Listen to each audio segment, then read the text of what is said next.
car impacted from the very rear. The wheelie bar was the first thing that impacted the wall. That's how the car came around. If we wouldn't have had the whole canopy and cockpit around them, Antron's fire suit, and possibly Antron would have sustained some fire and some burns. He had no fire, no burns. To walk away from.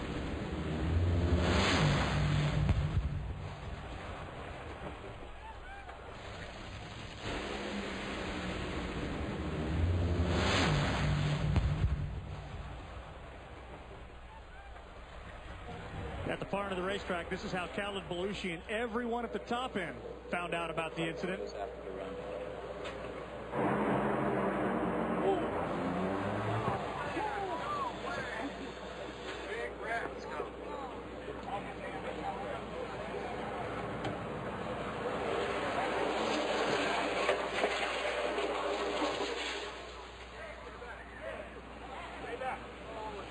Perhaps for me, that one was the most dramatic. It did bring a tear to my eye. It's kind of scary to be at the top end of the racetrack and have all of that action coming at you. I know Gary Gerald down there knows exactly what I'm talking about.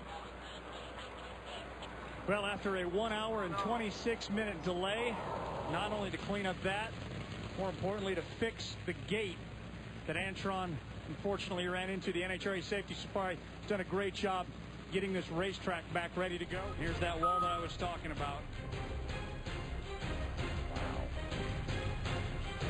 But as we've said, everything did its job exactly as it was supposed to. And here's what it looked like when Antron climbed out.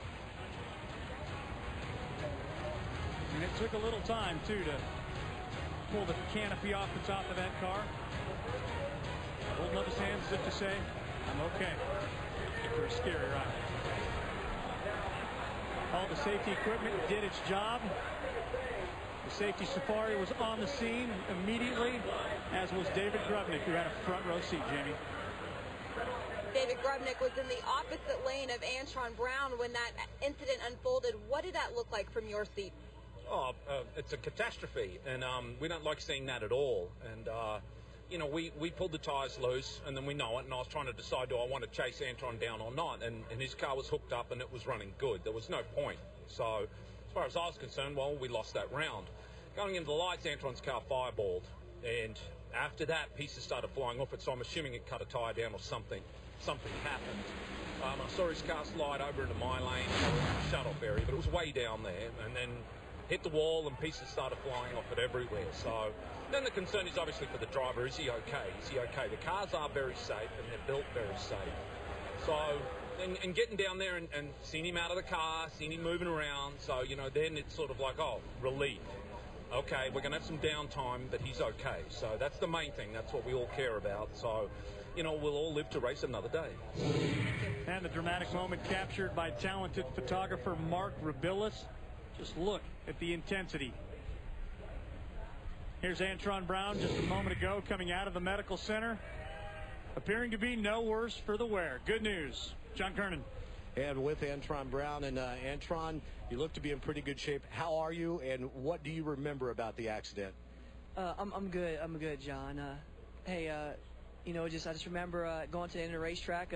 Everything was going fine, so I didn't hear nobody around me, so I was like, we're doing good. And then all of a sudden, I just remember just like the car just snapping. Like, you know, like basically when it blew up, I felt the back end come up, and then all I remember was going over on the side. And then I just remember trying to pull the brakes and everything else, and it was pretty much I couldn't do nothing else. And then I just remember turning my fresh air on so I could breathe, because the fumes were getting to me from the nitro. Cause I guess it was on fire, but I couldn't see it. And I'm just thank God that capsule's on our car. So when we hit that sand trap, it really kept everything away from me and the fire away from me. And I'm just great that we had that thing on our car, because I don't know what would have happened once we hit that sand with our normal setup in the front. So. But I'm able to walk. I'm good, and I talked to Brian on the phone. I talked to my wife, so I'm good. Everything's good, and I told Brian, I said, don't stay in there moping. I said, get my car down. I'm ready for that semifinal round.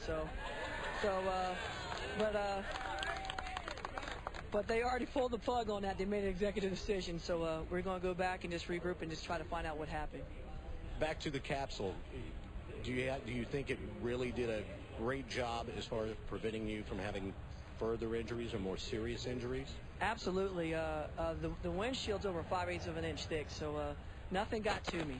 You know, I mean, when I hit the sand trap, I saw stones flying off over the place, but I didn't get dusty. Nothing got into me.